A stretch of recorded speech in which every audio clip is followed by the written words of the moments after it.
అక్బర్ గారు చెప్పినట్లుగా ఒక పేజీలో ఒక రకంగా ఉంది, 13వ పేజీలో ఒక 612,343 కోట్లని 6,12,343 కోట్లు ఉంది. చివరి పేజీలో 6,71,757 కోట్లుగా ఉంది. సరే, ఏదేమైనా ఆ అప్పు 72,658 కోట్ల నుంచి ఈ 10 ఏళ్ల కాలంలో దాదాపు 6 లక్షల కోట్లకు పెరిగింది. ఈ అంశానికి సంబంధించి వైట్ పేపర్ రిలీజ్ చేయడానికి సంబంధించి అక్బర్ గారు ఇంకొంతమంది సరే వారి వారి అభిప్రాయాలు చెప్పారు. నా అభిప్రాయం ఏంటంటే, ముందుగా చాలా ఎనామలీస్ జరిగాయి. లెక్కలకు సంబంధించి ఒక్కో పేజీలో అది ఆర్బీఐయా లేకపోతే సిఏజీనా లేకుంటే ఇతర ఏజెన్సీ నుంచా, దేని నుంచి తీసుకున్నా సరే సెల్ఫ్ కాంట్రడిక్టరీగా కొన్ని లెక్కలు తేడాలు ఉన్నాయి. భవిష్యత్తులో ఇటువంటి ఇంపార్టెంట్ వైట్ పేపర్ని ఈ ఆగస్టు సభ ముందు పెట్టేటప్పుడు మరిన్ని జాగ్రత్తలు తీసుకోవాల్సిన అవసరం ఉంది. అధికారులు కూడా సరే మనం ఎంత దాన్ని సెల్ఫ్ సపోర్టివ్గా చెప్పుకున్నప్పుడు కూడా ఇటువంటి తప్పులు చేయటం వల్ల దాని ఇంపార్టెన్స్ ఈ శ్వేతపత్రం ప్రవేశపెట్టిన దాని వెనుకున్నటువంటి గొప్ప ప్రాముఖ్యతను కోల్పోయే ప్రమాదం ఉంటుంది. అందువల్ల దయచేసి భవిష్యత్తులో ఆ జాగ్రత్తలు తీసుకోవాలని కోరుతా ఉన్నాను. రెండో అభిప్రాయం ఏంటంటే, ఇక్కడ ఈ శ్వేతపత్రం ప్రవేశపెట్టడం వలన మన రాష్ట్ర గౌరవం దెబ్బతింటుందని, రాష్ట్రంలో ఉన్నటువంటి లోపాలు లేకపోతే ఆర్థిక బలహీనతలు బయటకు వస్తాయని, తద్వారా దేశంలో ఇతర రాష్ట్రాల ముందు పలచనవుతామని, లేకుంటే రిజర్వ్ బ్యాంక్ దగ్గర నుంచో లేకపోతే ఇంకా ఇతర వచ్చే రుణాలు తగ్గిపోతాయని, లేకపోతే మన పెద్ద పెద్ద ఇండస్ట్రియలిస్ట్స్ వాడు రాలేరేమోనని ఇటువంటి అనేక అభిప్రాయాల నుండి అపోహల నుండి వ్యక్తం చేశారు. నాకు తెలిసి అది ఎవరైనా సరే శ్వేతపత్రం అనేది ఈ ప్రభుత్వమే కాదు, అనేక సాంప్రదాయాలు ఉన్నాయి. మన రాష్ట్రంలో ఏం జరుగుతుందనేది స్పష్టంగా తెలంగాణ ప్రజలందరికీ కూడా తెలవటం మంచిది. ఎవరిది గత ప్రభుత్వం తప్పు లేదనుకోండి, వాళ్ళు కూడా సపోర్టివ్గా ఇది మా తప్పు లేదని రుజువు చేసుకోవచ్చు. ఒకవేళ తప్పు ఉన్నా సరే నిర్వహణలో లోపాలు జరిగినాయి అనుకోండి, నిర్వహణలో లోపాలు భవిష్యత్తులో జరగకుండా చేసుకోవచ్చు. అందువలన అది శ్వేతపత్రం ప్రవేశపెట్టడంలో పొరపాటు అనే అభిప్రాయాన్ని నేను అంగీకరించట్లేదు. ఆ విధంగా చూస్తే మరలా రేపు బడ్జెట్ పెడతాం, బడ్జెట్ ప్రవేశపెట్టినప్పుడు ఈ లెక్కలను చూపెట్టాల్సిందే కదా, మొత్తం చేసిన అప్పులెంతో చూపెట్టాలి కదా. అప్పులతో పాటు మనం గ్యారంటీ ఉన్నటువంటి అప్పులు చూపెట్టాలి కదా, అప్పుడు దాయలేం కదా. ఈ కార్పొరేట్ ఇప్పుడున్నటువంటి కంప్యూటరైజ్డ్ ఏజ్లో ఇంకేదో దాస్తాము ఎవరికో తెలియకుండా అనేది అటువంటి ఆలోచనలు ఉండవలసిన అవసరం లేదనేది నా అభిప్రాయం. ఇక ముఖ్యంగా శ్వేతపత్రానికి సంబంధించి లెక్కలు డొక్కలు వీటన్నీ చాలా విన్నాం. దానిలో అసలు ఇష్యూ డైవర్ట్ అయిందనేది నా అభిప్రాయం. ఈ లెక్కలు కరెక్ట్ ఉన్నాయా, ఏ లెక్కలు కరెక్ట్ ఉన్నాయా, అది రాంగా ఈ రాంగా, ఆ పేజీలే ఉంది ఈ పేజీలే ఉంది, ఇవన్నీ జరిగినాయి. దీనివలన it lost its importance, it lost its human touch. ఇది మనం అర్థం చేసుకోవాల్సింది. అసలు అప్పులు చేయటం తప్పనేది కాదు. సరే, ఎంత పరిమాణంలో చేశారు? కేంద్రంలో దాదాపు చాలా 100 లక్షల కోట్లు ఈ బీజేపీ పాలనలో చేయటం జరిగింది. అంతకుముందు 50 లక్షల కోట్లు అంత ఉండేది అప్పులు. అంటే అది వాళ్ళు చేశారు కదా, మనం చేయకూడదు. ఎవరు చేసినా తప్పని నేను ఆర్జోలకి వెళ్ళట్లేదు. చేసిన అప్పులు దేనికి ఖర్చు పెట్టారు, చేసినటువంటి అప్పులు ఏ ప్రయోజనాలని సాధించడానికి ఉపయోగించారు. అది ఏ ప్రభుత్వమైనా మనది చట్టం ఒకటి, మన భారతదేశ వ్యవస్థ, మన రాష్ట్రాల్లో ఉన్నటువంటి పరిపాలన వ్యవస్థ ఎలా అయిందంటే ఒక మోసపోసిన పద్ధతుల్లో. ఇప్పుడు బీఆర్ఎస్ చేసిందే కాదు, రేపు కాంగ్రెస్ కూడా అదే పద్ధతిలో ఇదే అప్పులు చేస్తుంది, మళ్ళీ ఈ పద్ధతుల్లోనే ఖర్చు చేస్తుంది. కాకపోతే మేము ట్రాన్స్పరెంట్గా ఉండామని వాళ్ళు చెప్పుకోవచ్చాము, వాళ్ళు తప్పులు చేశారని చెప్పవచ్చు. కానీ నా పాయింట్ ఆఫ్ వ్యూ ఏంటంటే ఈ system it self is a wrong. So always any budget, any expenditure must be human centric. Human touch must be involved in any expenditure. ఇవాళ మనం తీసుకుంటే చాలా ఖర్చు పెట్టాం, చాలా ప్రాజెక్టులు కట్టాం. కానీ ఈ రాష్ట్రంలో దేశ లెక్కలు వేరే ఉన్నాయి. దానిలో భాగంగా తీస్తే మన హ్యూమన్ ఇండెక్స్ ఎక్కడున్నాం అంటే ఆకలి సూచికలో ఎక్కడున్నాం. దేశంగా చూస్తే 101వ స్థానంలో ఉన్నాం. Part of our country we to maybe stood at that level. ఉద్యోగాలు చూస్తే ఎన్ని ఉన్నాయి, తిండి లేని వాళ్ళు ఎంతమంది ఉన్నారు, పౌష్టికాహారం లేని వాళ్ళు ఎంతమంది ఉన్నారు, అదేవిధంగా చాలని జీతాలతో బతుకుతున్న వాళ్ళు ఎంతమంది ఉన్నారు, ఇవన్నీ చూడాలి కదా సార్. ఇవేమీ లేకుండా ఆ ఇరిగేషన్ ప్రాజెక్ట్ కట్టాం, లేకపోతే చార్మినార్ నిర్మించాం, తాజ్మహల్ నిర్మించాం, ఇంకేదో కట్టాం. తాజ్మహల్ నిర్మిస్తే తాజ్మహల్ కోసం రాళ్ళెత్తిన కూలీలు ఎవరని శ్రీశ్రీ అడిగాడు. అంటే అసలు కింద జనం మనం ఏది చేసినా అది జనాలకు అందుతుందా లేదా, జనాల బతుకుల్లో బాగు జరిగిందా లేదా, ఆకలి బాధలతో అర్ధాకలితో కూలినాలి చేస్తున్నటువంటి వాళ్ళు సంపద సృష్టిస్తుంటే ఆ సంపదను అప్పుల పేరుతో మనం వాడుకుంటున్నాం. ఆ అప్పులు తిరిగి వెళ్తున్నాయా కిందకి? ఒకసారి మనం ఏ ప్రభుత్వం అయినా సరే, నేను ఆ ప్రభుత్వం ఈ ప్రభుత్వాన్ని కాదు, మనం చూసే ఆలోచన విధానం మారాలనేది నా అభిప్రాయం. ఆ విధంగా ఆలోచన చేయకపోతే ఇంకా నువ్వు ఎన్నేళ్ళు ఇటువంటి అప్పులు చేస్తున్నా సరే పైకి సూపర్ఫిషియల్గా అభివృద్ధి కనపడతా ఉంటుంది. కానీ కిందికి వెళితే మరలా ఎక్కడ వేసిన గొంగళి అక్కడే ఉంటుంది.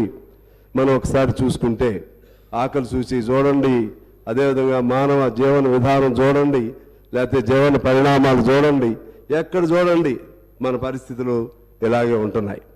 ఇవాళ మీరు చూసుకుంటే రాష్ట్రంలో ఎంతమంది అంటే అవుట్సోర్సింగ్, అలాగే కాంట్రాక్ట్ కార్మికులకు సంబంధించి అప్పుడు కేసీఆర్ గారు ఓ మాట చెప్పారు. మరి అది మేనిఫెస్టోలు పెట్టారు లేదా, మళ్ళీ నేను దాని జోలికి వెళ్ళను, మళ్ళీ అది కాంట్రవర్సీ అయింది. నేను దాని జోలికి వెళ్ళను. కానీ ఈ repeatedly said that when we achieve our Telangana, there won't be any outsourcing system and there won't be any contracts worker system. So he repeatedly, as per my knowledge is concerned. కానీ ఇవాళ ఆ outsourcing అదేవిధంగా contract worker system వలన శ్రమను దోపిడీ చేస్తున్నారు. It is situated not only in Telangana, it is present elsewhere in India. The system it self became a wrong. దాన్ని ఎంతకాలం శ్రమ వాళ్ళది, సంపద ఇంకొకటిది, కష్టం ఒకటిది, ఫలితం ఒకటిది. ఒక్కడికి ఇచ్చే జీతంతో ముగ్గురికి నలుగురికి జీతాలు ఇస్తున్నారే, దాన్ని ఎలా మార్చాలి అది ఆలోచన చేయమని నేను కోరుతా ఉన్నాను. ఆ క్రమంలోనే మీరు తీసుకుంటే చాలామంది, కొన్ని లక్షల మంది ఆ విధంగా ఉన్నారు. అలాగే పిల్లలు పౌష్టికాహారం లోపంతో ఇప్పటికీ అనేక మంది మరణిస్తున్నారు. అర్ధాకలతో అనేక మంది ఉండటమే కాదు, నేను నిన్న మా కొత్తగూడెంలో చూశాను. పేమెంట్ల మీద పడుకున్న వాళ్ళు మొత్తం ఊరికే ఒక బస్ స్టాండ్ సెంటర్లో చూస్తే చలిలో దాదాపు 15-20 మంది వీడి దుప్పట్లు కూడా సరిగ్గా లేకుండా పడుకున్న వాళ్ళని చూశాను నేను.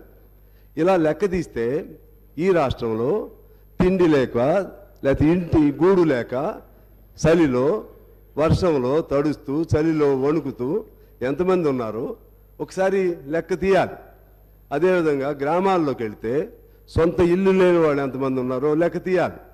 గ్రామాల్లోకి వెళితే చేసిన పనికి తగిన జీతం లేక తగిన కూలీ లేక పని చేయటానికి పని దొరక్క ఎంతమంది ఉన్నారో చూడాలి. ప్రాజెక్టులు కట్టాం, కాళేశ్వరం ప్రాజెక్టు కట్టొచ్చు, లేకపోతే ప్రాణహిత చేవెళ్ళ అనొచ్చు, లేకపోతే పాలమూరు రంగారెడ్డి అనొచ్చు, మా సీతారాం ప్రాజెక్టు అనొచ్చు. కానీ ఇన్ని ప్రాజెక్టులు కట్టితే డబ్బులన్నీ ఒక చోటకే మనం ఫోకస్ అవుతుంటే మరి మిగిలిన వాళ్ళకి ఎప్పుడు వాళ్ళ షేర్ వాళ్ళకి ఎప్పుడు వస్తుంది? మొత్తంగా చూస్తే యాజ్ ఏ హోల్ డెవలప్మెంట్ ఇండెక్స్లో పెరగొచ్చు మనం, పెర్ క్యాపిటల్ ఇన్కమ్ పెరగొచ్చు మనం, అలాగే ఎస్జిడిపిలో మనం రేటింగ్ బాగానే ఉండొచ్చు. కానీ అల్టిమేట్గా కిందకి ఎప్పుడు వెళ్తుంది? కిందకి వెళ్ళాల్సిన trickle down theory, trickle down, a famous economist proposed that trickle down theory. It has been a total failure. That means ఎవడో అక్కడ పరిశ్రమ పెడితే కిందకి బొట్టుగా అందిద్ది. ఎప్పుడు బొట్టు అందిద్ది? ఇప్పుడు ఈ దేశానికి 75-76 ఏళ్ళు స్వతంత్రం వచ్చింది. ఇంకా నేను అనేది ఓవరాల్గా చెప్తున్నాను. ఇక్కడ మీరు దీనికి సంబంధించి చెప్పాలని అనొచ్చాము ఒకళ్ళిద్దరు. దీనికి సంబంధించి రిలేటెడే ఇన్ని అప్పులు అవుతున్నాయి, ఇన్ని లక్షల కోట్లు అప్పులు అవుతున్నాయి, ఈ లక్షల కోట్లు ఎటుపోతున్నాయి అనేది మా పాయింట్. ఈ డబ్బంతా ఎటుపోతుంది అంటే ఒకడు కష్టపడితే ఇంకోడు సుఖంగా ఉంటాడా? ఇవాళ చాలా లెక్కలు చెప్పిన తర్వాత చెప్తాను నేను దానికి సంబంధించి. ఆ విధంగా ఇవాళ అప్పు లేనటువంటి నేను అడుగుతున్నా, ఆ అప్పు ప్రభుత్వ అప్పే కాదు, అసలు అప్పు లేని వ్యవస్థ ఏముంది ఇప్పుడు మన తెలంగాణలో? సింగరేణి తీసుకోండి. సింగరేణి ఒకనాడు చాలా గొప్ప సంపన్నవంతమైనటువంటి సంస్థ సింగరేణి. అది ప్రభుత్వానికి సంబంధం లేదని అనొచ్చు, కార్పొరేషన్ కాబట్టి వాళ్ళ అప్పులు వాళ్ళు అనొచ్చు. కానీ సింగరేణిలో ఆదాయం అంతా ప్రభుత్వానికి వస్తున్నాయి. సింగరేణిలో సంపాదించిన డబ్బులన్నీ ఈ 10 ఏళ్ల కాలంలో అది సిఎస్ఆర్ పాలసీయా డిఎంఎఫ్టి పేరుతోనూ ప్రభుత్వమే తీసుకుంటుంది. కనకదుర్గమ్మ ముక్కుపుడకు కూడా ఈ డబ్బులే పోయినాయి, మా డబ్బులే, సింగరేణి డబ్బులు పోయినాయి. అలా అనేక చోట్ల చేపల పిల్లలు వేయాలన్నా, చెరువులు కట్టాలన్నా, లేకపోతే ఇంకోటైనా సిఎస్ఆర్ పేరుతో సింగరేణి మొత్తం ఇవాళ దివాళా తీసింది. మామూలు దివాళా కాదు, జీతాలు కూడా సింగరేణి వాళ్ళు బ్యాంకుల్లో అప్పులు తీసుకున్న దుస్థితి ఎప్పుడు లేదు. మొన్న మంత్రి గారు రివ్యూ పెట్టారు. అక్కడ రివ్యూ పెడితే అవుట్ సోర్సింగ్ దాదాపు ఇంతకుముందు మా కేసీఆర్ గారు ఆ రోజుల్లో 119,120,000 కార్మికులు ఉండేవాళ్ళు సార్ సింగరేణి. ఇవాళ సింగరేణిలో అప్పుడు మన తెలంగాణ వచ్చేటప్పటికి దాదాపు 60,000 మంది కార్మికులు ఉన్నారు. మన పెద్దలు కేసీఆర్ గారు చెప్పారు, 1,00,000 మందితో సింగరేణులు కళకళలాడతాయి, కొత్త మైన్స్ తీసుకొస్తాం. ఈ డబ్బులు కొత్త మైన్స్ మీద ఎంత ఖర్చు పెట్టారు? ఒక్క మైన్ ఎందుకు రాలేదు? 60,000 మంది సింగరేణి కార్మికులు ఇవాళ 39,000 మందికి ఎందుకు దిగిపోయారు?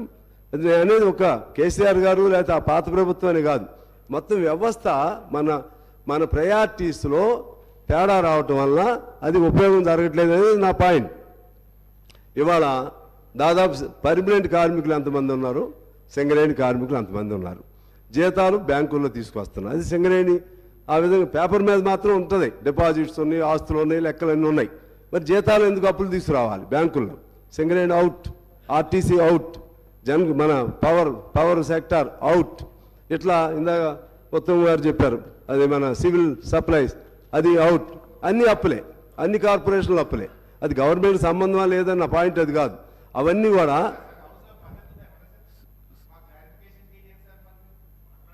ఉన్నాయి.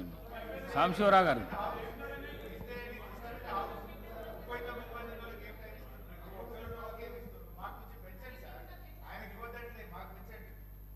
నేను మాట్లాడితే మీకు మంచిదే హరీష్ రావు గారు, మాట్లాడిస్తే మీకు మంచిదే సార్. సాంశివరావు గారు ఓకే, మీరు విడిగా మాట్లాడుకోండి సార్. నేను మాట్లాడేటప్పుడు ప్రతిసారి మీకు మీరు హరీష్ రావు గారు, సాంశివరావు గారు ముగించండి దయచేసి ప్లీజ్. నేను మాట్లాడేటప్పుడు మీకు అభ్యంతరం ఎందుకు? నేనేమన్నాను మిమ్మల్ని? నేను I am in the interest of the state, I am in the interest of just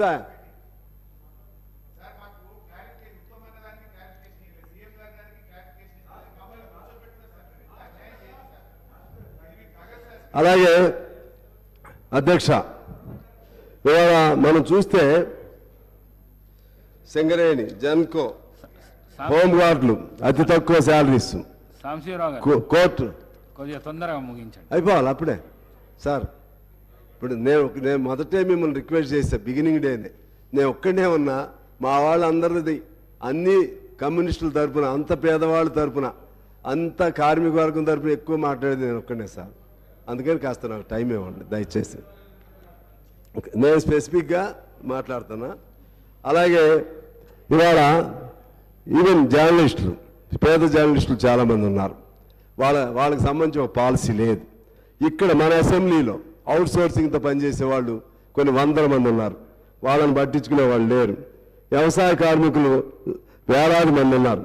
హమాలీలు, auto, cab, భవన నిర్మాణం, పాఠశాలలో తాత్కాలిక ఉపాధ్యాయులు, అలాగే ఆర్టీసీ, హోంగార్డ్స్, వీళ్ళందరూ లెక్క తీస్తే దాని మీద ఒక శ్వేతపత్రం తీయాలని మీ ద్వారా నేను కోరుతా ఉన్నాను.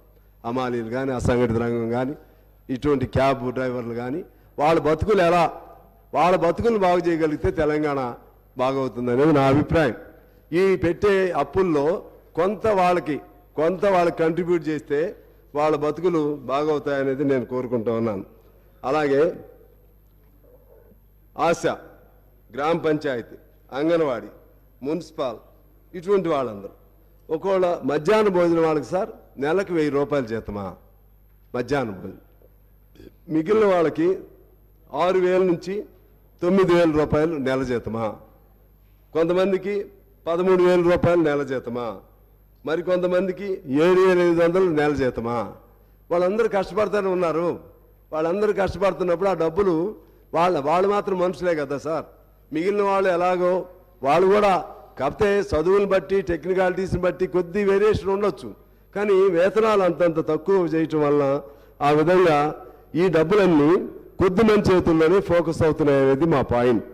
శ్రమ అంతా ఇక్కడ నుంచి చేస్తుంటే, వీళ్ళు సృష్టిస్తుంటే ఈ డబ్బులంతా కొద్దిమంది దాని మీద ఫోకస్ అవుతూ ఉన్నాయి.